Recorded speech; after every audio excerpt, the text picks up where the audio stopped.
बोलिए भारत माता की, भारत माता की, भारत माता की। आज के इस कार्यकर्ता बूथ सम्मेलन में मंच पर विराजमान हमारे मध्य प्रदेश के यशस्वी और लोकप्रिय मुख्यमंत्री श्री मोहन यादव जी, हमारे बहुत ही संवेदनशील और कर्मशील अध्यक्ष श्री विष्णु दत्त शर्मा जी, वीडी शर्मा जी, केंद्र में मेरे साथी रहे और वर्तमान में मध्य प्रदेश सरकार में मंत्री हैं श्री कैलाश विजयवर्गीय जी, हमारे यहाँ के प्रभारी उत्तर प्रदेश के पूर्व मंत्री और विधान परिषद के सदस्य उत्तर प्रदेश के डॉक्टर महेंद्र सिंह जी, हमारे लोकप्रिय मंत्री और पूर्व में मेरे संसद में साथी राकेश सिंह जी, मध्य प्रदेश सरकार में मंत्री श्री प्रहलाद पटेल जी, हमारे बहुत ही लोकप्रिय प्रत्याशी और मेरे छोटे भाई आशीष दुबे जी, संसद में मेरे साथ काम कर रही बहन कविता पाटीदार जी, बहन सुमित्रा जी, हमारे विधायकगण अजय बिश्नोई जी, मेरे वरिष्ठ साथी अशोक रोहानी जी, सुशील तिवारी जी, अभिलाष पांडे जी, नीरज सिंह जी, संतोष वरकड़े जी और यहाँ उपस्थित देवी और सज्जनों, बूथ से जुड़े हुए सभी पार्टी के वरिष्ठ पदाधिकारी और कार्यकर्ता बंधु और मीडिया के मेरे साथी, प्रिंट मीडिया और इलेक्ट्रॉनिक मीडिया के मेरे साथी, आज मुझे मां नर्मदा के तट पर इस कार्यकर्ता बूथ सम्मेलन में आप सब लोगों के दर्शन करने का सौभाग्य मिला है। सबसे पहले तो मैं मां नर्मदा को नमन करता हूं और साथ ही रानी दुर्गावती जी का उनसे प्रेरणा लेकर के नमन करते हुए अपनी बात को प्रारंभ करता हूं। मुझसे पूर्व वक्ताओं ने आपसे बहुत सी बातें बड़ी गहराई से की है और उसमें मुझे जोड़ने की आवश्यकता नहीं है। वीडी शर्मा जी ने, हमारे अध्यक्ष जी ने आपको संगठन की बारीकियों के बारे में बताया, हमारे मोहन यादव जी ने आपको सरकार ने 3 महीने में क्या क्या किया इसके बारे में एक संक्षिप्त रिपोर्ट आपके सामने रखी है और मैं अब बूथ के कार्यकर्ताओं को मुझे वार्तालाप करने का सौभाग्य मिला है। मित्रों, मैं बैठा बैठा सोच रहा था कि यहां बैठे लोग, हमारे कार्यकर्ता, आप सब लोग बहुत भाग्यशाली हैं। ये जरूर है कि शायद आपको अपने ही भाग्य का पता न हो कि आप कितने भाग्यशाली हैं। और मैं सिर्फ आपको खुश करने के लिए नहीं बोल रहा हूं, मैं इसलिए बोल रहा हूं कि आप उस राजनीतिक दल के कार्यकर्ता हैं जिसको यह सौभाग्य मिल रहा है कि जब वो चुनाव के मैदान में उतर रहा है तो उसके पहले ही उसके चेहरे पर जीत का आत्मविश्वास साफ दिख रहा है। ये हमारे भाग्य की बात है।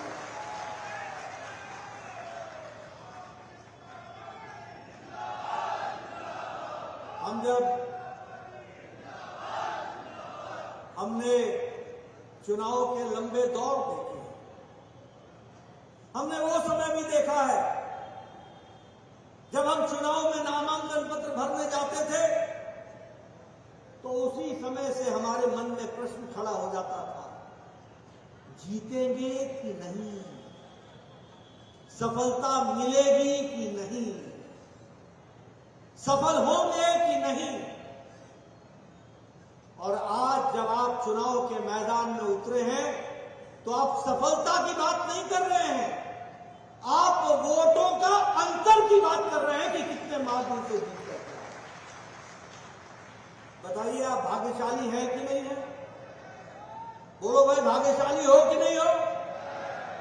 जो चुनाव में उतरने के पहले इस बात से संतुष्ट हो जाते हो कि जीत हमारी है और इस नारे को लेकर हम आगे बढ़ते हैं, फिर एक बार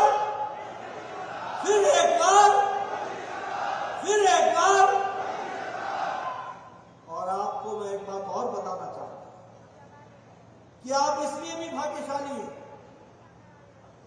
क्योंकि ये जो आपको सफलता का फल मिल रहा है, इसके पीछे 4-4 पीढ़ियां खप गई हैं। ये उनका तप है, ये उनकी मेहनत है, ये उनका कर्म है जिसने आज पार्टी को इस मुकाम पर पहुंचाया है, जिसका फल देखने को और समझने को और जानने को हम लोगों को अपनी आंखों से देखने का मौका मिला। यहां बैठे हैं बहुत लोग, मेरे बारे में जबलपुर का रिश्ता बता रहे थे। मैं आपको ये बताना चाहता हूं कि इसी जबलपुर में लोग लोकसभा का चुनाव अपनी जमानत बचा करके जनसंघ का दिया का दीप जलाने के लिए लगाया करते थे। ये भी हमने दिन देखा,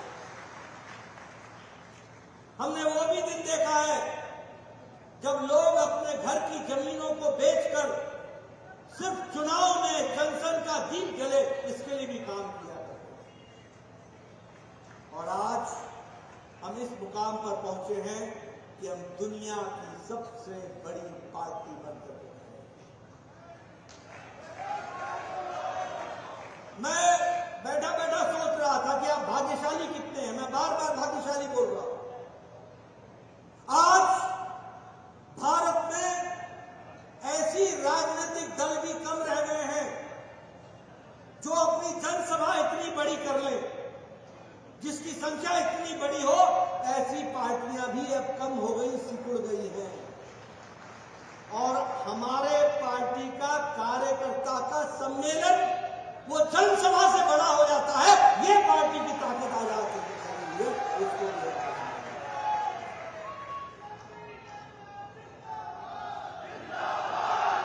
इसलिए मित्रों,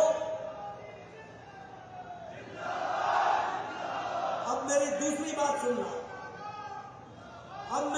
बात सुनना। जब खानदान में लोगों के तप के कारण कोई परिवार, कोई पार्टी आगे बढ़ जाती है और उस खानदान के लोग अगर लापरवाह हो जाते हैं तो जीत बिफरने में भी समय नहीं देती। इसलिए हमारे कंधों पर बहुत बड़ी जिम्मेवारी है। 4-4 पीढ़ियों की तप को हमको संभाल कर रखना है। आशीष दुबे को सिर्फ हमने लोकसभा में नहीं भेजना है, हमने भारत का रिकॉर्ड बनाना है कि मोदी जी के नेतृत्व में 400 पार करके हमको दिखाना है। और इसीलिए मैं आप सब लोगों से गुजारिश करना चाहता हूं, आप इन बातों को गहराई से समझें। मित्रों, कौन सी पार्टी है आज भारत में जो वैचारिक निष्ठ पार्टी हो? एक पार्टी बता दो जो आइडियोलॉजिकल बेस्ड हो। एक party, including Indian national Congress, एक पार्टी बता दो। जो सोशलिस्ट चले थे वो कैपिटलिस्ट बन गए, उनका सोशलिज्म का नारा धरा का धरा रह गया। जो मध्य मार्गी चले थे वो दक्षिण मार्गी हो गए। जो लोग मध्य में चलने की बात करते थे उनका आइडियोलॉजिकल शून्यता सामने हमको दिखती है। लेकिन अकेली भारतीय जनता पार्टी है जिसने अगर सन 51 और 52 में जनसंघ में कहा एक देश में 2 निशान, 2 विधान, 2 प्रधान नहीं रहेंगे, तो 2019 की अगस्त महीने में हम लोगों ने धारा 370 को धाराशाही कर दिया। हमारा वैचारिक प्रतिष्ठान है। ये हमारा वैचारिक प्रतिष्ठान है। लोग कहते थे कब तुमको मौका मिलेगा, धारा 370 नहीं हटने वाली है, कभी नहीं हटेगी धारा 370। लेकिन मुझे खुशी है ये कहते हुए कि मोदी जी के नेतृत्व में और उनकी इच्छा शक्ति के कारण और हमारे अमित शाह जी की रणनीति के कारण धारा 370 धाराशाही हो गई और एक देश में एक निशान, एक विधान, एक प्रधान तय हो गया। इसको भी हमको समझ में लगा। लोग कहते थे, हम कहते थे राम लला हम आएंगे, मंदिर वहीं बनाएंगे। हमारा उपहास उड़ता था। लोग बोलते थे राम लला हम आएंगे, तिथि नहीं बताएंगे। ये हमारा उपहास उड़ाया करते थे। लेकिन 22 जनवरी को जो प्रतिज्ञा हम लोगों ने ली थी मोदी जी के नेतृत्व में, राम लला का प्राण प्रतिष्ठा हुई और भव्य राम मंदिर आज हम सबके सामने विराजमान है। ये भी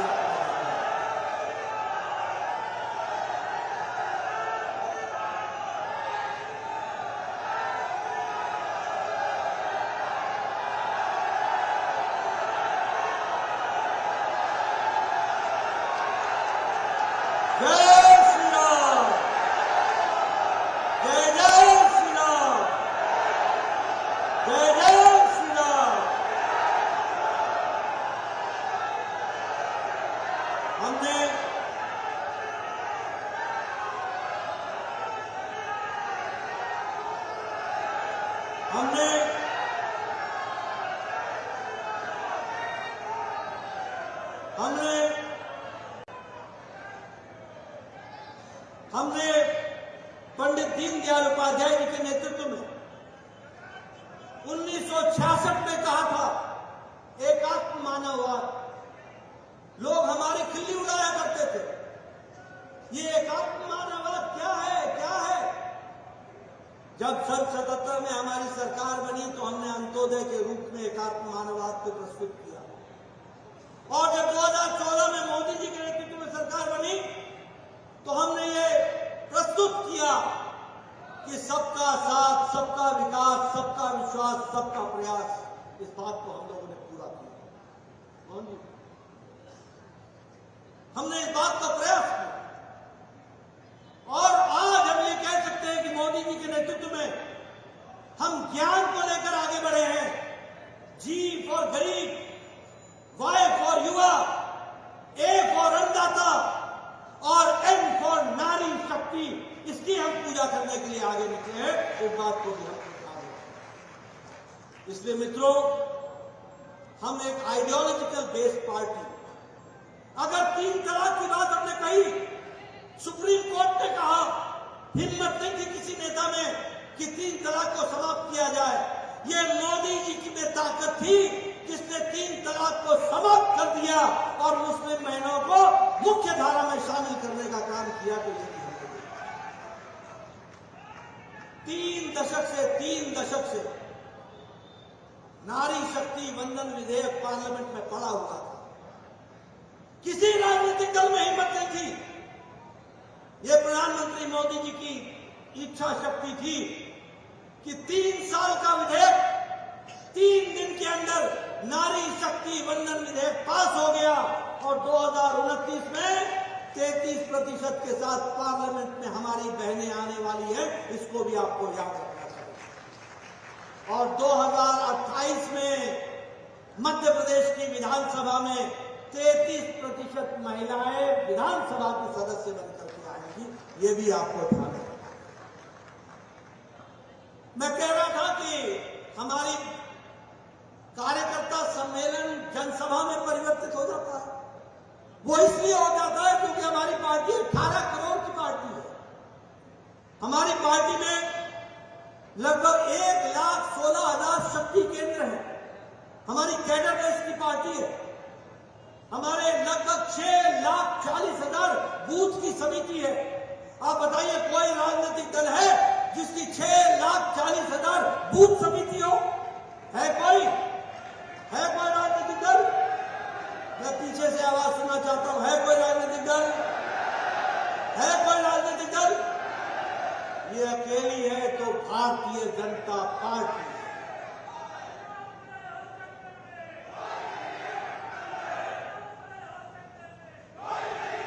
इसलिए मित्रों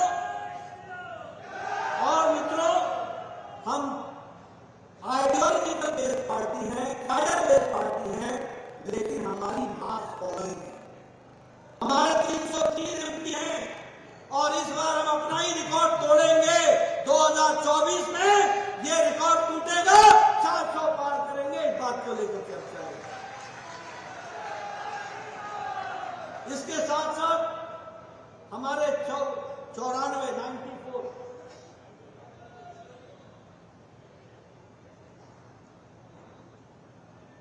हमारे 94 एमपी राज्यसभा में, आपके यहां से भी सुमित्रा जी और कविता पाटीदार जी ये भी प्रतिनिधित्व करती हैं और राज्यसभा में सांसद के रूप में, और हमारे 1500 एमएलए हैं और लगभग 200 हमारे मेयर हैं। यह दुनिया की सबसे बड़ी पार्टी के, दुनिया के सबसे ज्यादा जीते हुए प्रतिनिधि हैं। ये हमारी स्थिति। मित्रों, अभी आपको केंद्र सरकार के बारे में और प्रदेश सरकार के बारे में मोहन यादव जी ने आपको बताया। आज हम भारत मोदी जी के नेतृत्व में 5वीं सबसे बड़ी अर्थव्यवस्था बन गई है और आने वाले समय में हम 3री अर्थव्यवस्था बन जाएंगे 2027-28 में। इसको भी आपने याद रखना। स्टील के प्रोडक्शन में हम चौथे से दूसरे नंबर पर आ गए हैं। मोबाइल के मैन्युफैक्चर में हम सबसे आगे खड़े हैं, 97% मोबाइल हम बना रहे हैं। ऑटोमोबाइल इंडस्ट्री में, मार्केट में हम 3रे नंबर पर दुनिया में खड़े हैं। हमने जापान को पछाड़ दिया, हमने अर्थव्यवस्था में ब्रिटेन को पछाड़ दिया। ये हमारी ताकत है, मोदी जी के नेतृत्व में जो खड़ी है। हमारे पास, ये हम सौभाग्यशाली हैं कि हमारे पास नेता है, नीति है, नियत है, निर्णय लेने की ताकत है और आप जैसे देव तुल्य कार्यकर्ता हैं जिसके कारण किसी और पॉलिटिकल पार्टी में नहीं है। और इसीलिए हम politics of performance, politics of report card, politics of accountability, politics of good governance, इन सब नई बातों को लेकर के आगे चल रहे हैं। आपसे मेरा निवेदन है, जीत निश्चित है, लेकिन जीत के अंतर को बढ़ाना है, ये आपकी जिम्मेवारी है, इसको आपको पूरा करना है। और इसीलिए मैं आपसे निवेदन करना चाहूंगा, कोई बूथ पर नव मतदाता छूट न जाए, कोई न छूट जाए। जो 18 साल के हुए हैं उनको आपने घर घर जाकर के उनसे संपर्क करना है। कोई हमारा बुजुर्ग कार्यकर्ता नहीं छूट जाए, इसकी चिंता करनी पड़ेगी। कोई हमारा लाभार्थी न छूट जाए, इसकी हमको चिंता करनी पड़ेगी। हमको घर घर जाना पड़ेगा। बोलो, मेरे को वायदा करते हो घर घर जाओगे? हर बूथ के हर घर में हमारा पन्ना प्रमुख जाएगा। वायदा करते हो? उनके दुख दर्द को समझोगे, उनको आगे ले जाने का काम करोगे। ये हमारी जिम्मेवारी है कि हम पार्टी को मजबूती दें, घर घर जाए, गांव गांव जाए, मोहल्ले मोहल्ले जाए, हर जगह जाकर के कमल का संदेश दें। लोगों को बताएं कि किस तरीके से पार्टी को आगे बढ़ाना है, किस तरीके से हमको जो मोदी जी काम कर रहे हैं उसको हमको जनता के सामने रखना है, उनका आशीर्वाद लेना है। और बूथ के प्रमुख से मैं एक निवेदन करूंगा, एक बात याद रखना, जिसका बूथ सुबह सुबह सबसे पहले सज जाता है वही विजय होता है। इस बात को भी आपने याद रखना।